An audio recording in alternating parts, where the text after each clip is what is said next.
Imagine moving into what you thought was just another house on another street in Kinston, North Carolina.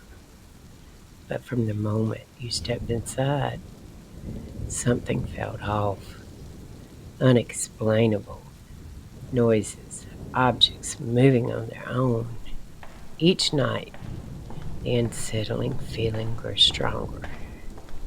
Tonight, we'll take you inside this chilling tale where reality blurs with the unknown.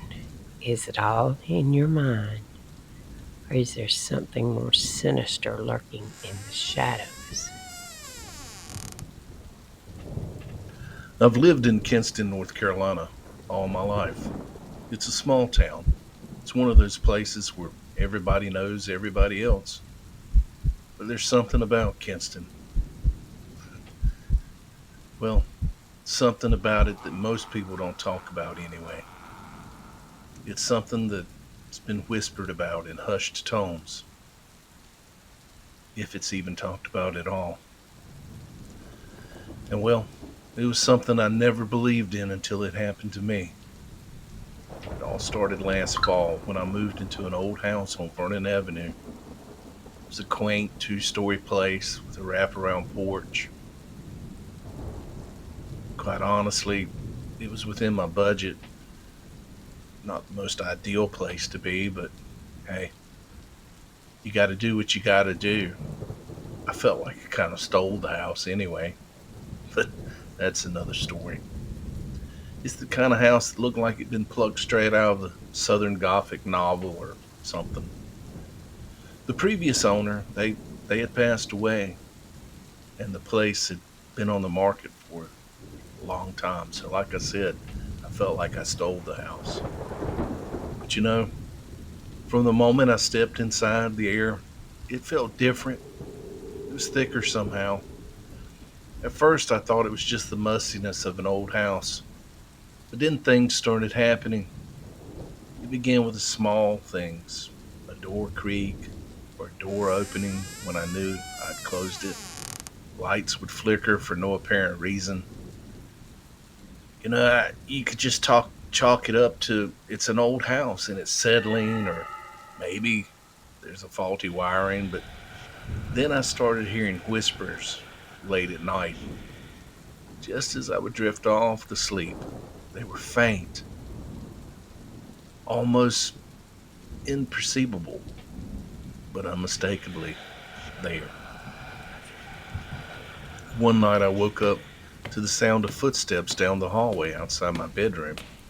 I mean, I live alone, so I grab my baseball bat that I always keep by my bed and I tiptoe to the door. The hallway was empty, but the floorboards were still creaking as if somebody was walking down them. I checked every room, but there was no one there. Like a dumbass, I even went outside. But the streets, well, they were pretty much empty. The only sound was the rustling of the wind in the trees. I tried to brush it all off, convincing myself it was all in my head. But then one night I had a dream, or at least I think it was a dream. In it, I was standing in my kitchen, staring out the window to the backyard. It was a full moon, and everything was bathed in an eerie pale light. Suddenly, I saw a figure standing by an old oak tree just at the edge of the yard. It was a woman, her face obscured by the shadows, but I could feel her eyes on me. She lifted her hand and pointed at the house, and I woke up with a startle, just drenched in sweat, scared out of my mind, really. The next morning, I went out in the yard, half expecting to find nothing, but there, under that old oak tree, I found a small weathered locket, half buried in the dirt. I'd never seen it before, and it certainly hadn't been there the day before. I picked it up, and when I opened it, Inside was an old, faded photograph of a woman that looked eerily familiar. It was the woman from the night before. I'm not one to believe in ghosts or the supernatural, but I can't explain what happened in that house. Was it just my imagination, or was there something or someone trying to reach out to me from beyond the grave?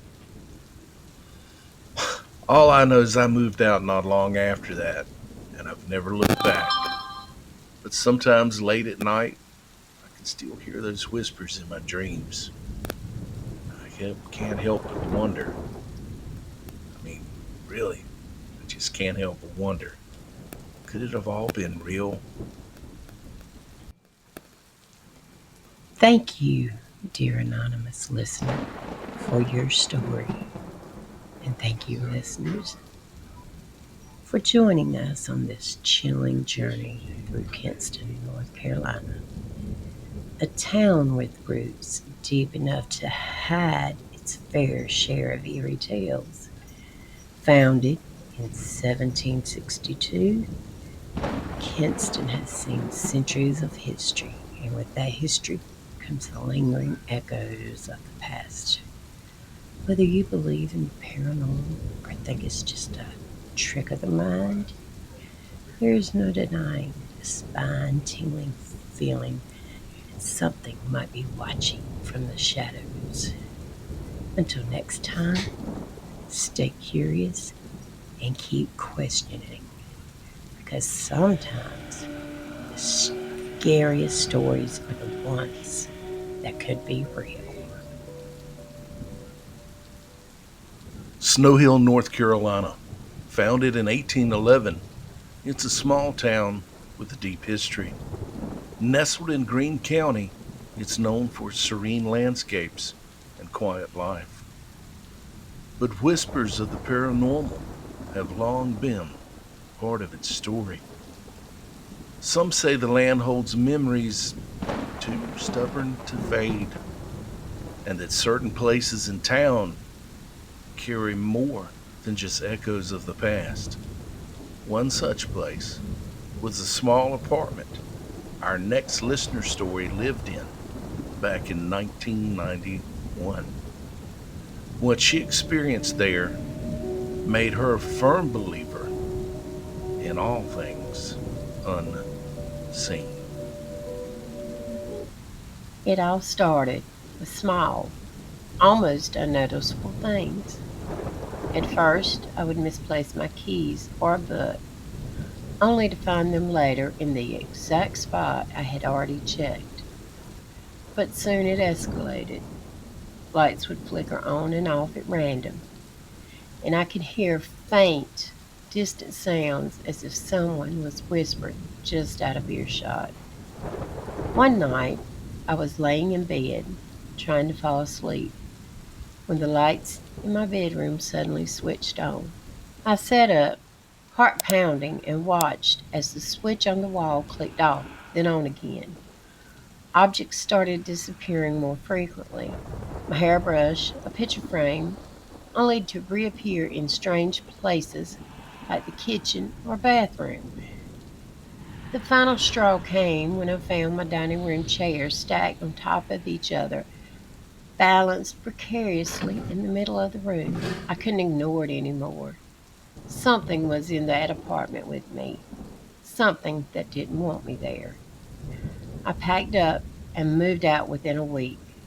As soon as I left, eerie disturbances stopped. I never looked back, but I can't shake the feeling that whatever was in that apartment is still there, waiting.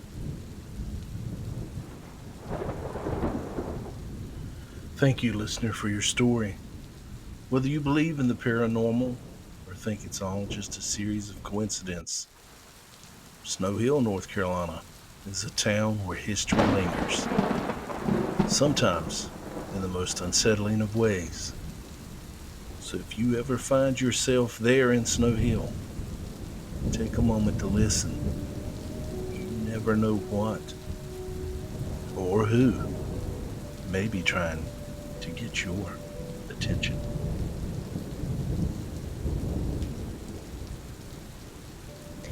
You tune into tales of the paranormal, of shadows that creep through the night, and unexplained occurrences that leave you questioning reality. But what if the haunting isn't supernatural at all? Tonight, we take you to South Carolina about 10 years ago, where what seemed like a classic ghost story took a chilling turn into something much more real and far more terrifying for listeners and for us.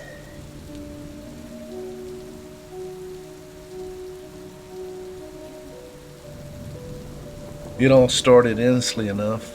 I was working the night shift, trying to catch up on sleep during the day. Strange things kept happening. I'd find milk or orange juice left out on the counter, which I knew I hadn't done. Then, shirts started disappearing. Loose change would vanish from where I'd left it.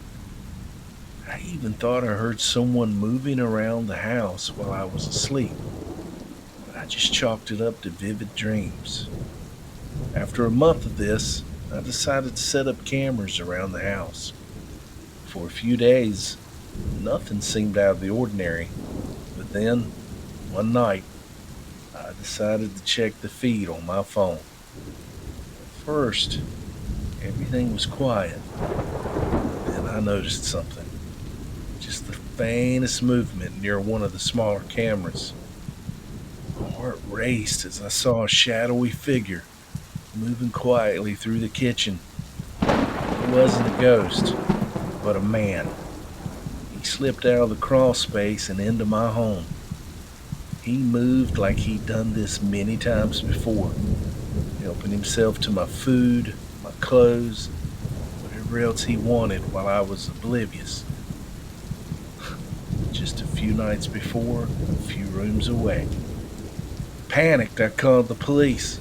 My hands trembled as I described what I was seeing. They arrived quickly. After a tense search, they found him hiding in the crawl space, the very place he'd been living for who knows how long. Not every horror story has a ghost. Sometimes the real terror comes from something much more tangible. This story from South Carolina is a stark reminder that not all hauntings are supernatural. Sometimes they're the result of very real, very dangerous intruders. Be sure to check every nook and cranny before dismissing the unexplained.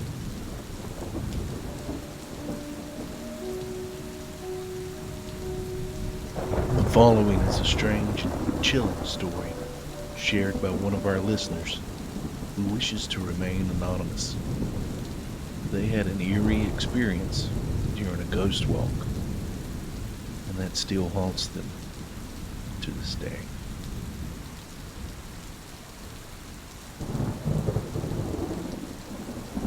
We decided to do something spooky for Halloween and went on a ghost walk in historic New Bern, North Carolina. My friends and I from Greenville were having a blast, laughing and enjoying the scary stories the tour guide shared.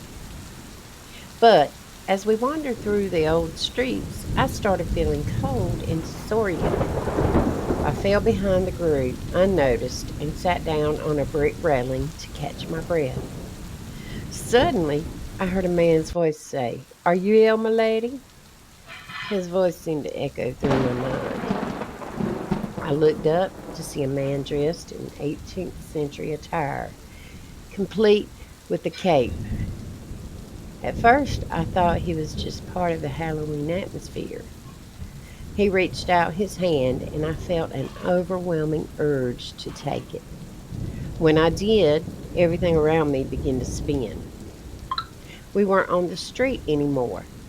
I was inside a grand 18th century mansion, wearing a gown, and this man was holding me as we danced to a waltz. The rest of the room was frozen in time, like a painting.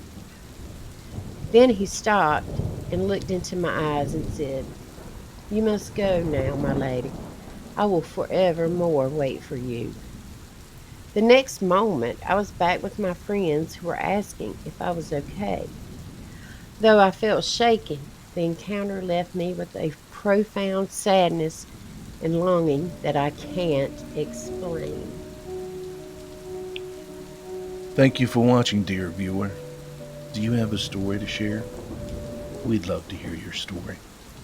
Whether it's paranormal, a true crime tale, a stalker encounter, maybe a creepy experience, a cryptid sighting, or a let's not meet moment. Please share your one story per call. You've got up to 5 minutes, so if you need more time, feel free to just call back. Your story may be shared with our listeners, and if you prefer, you can remain completely anonymous. But we can't wait to listen. The link is below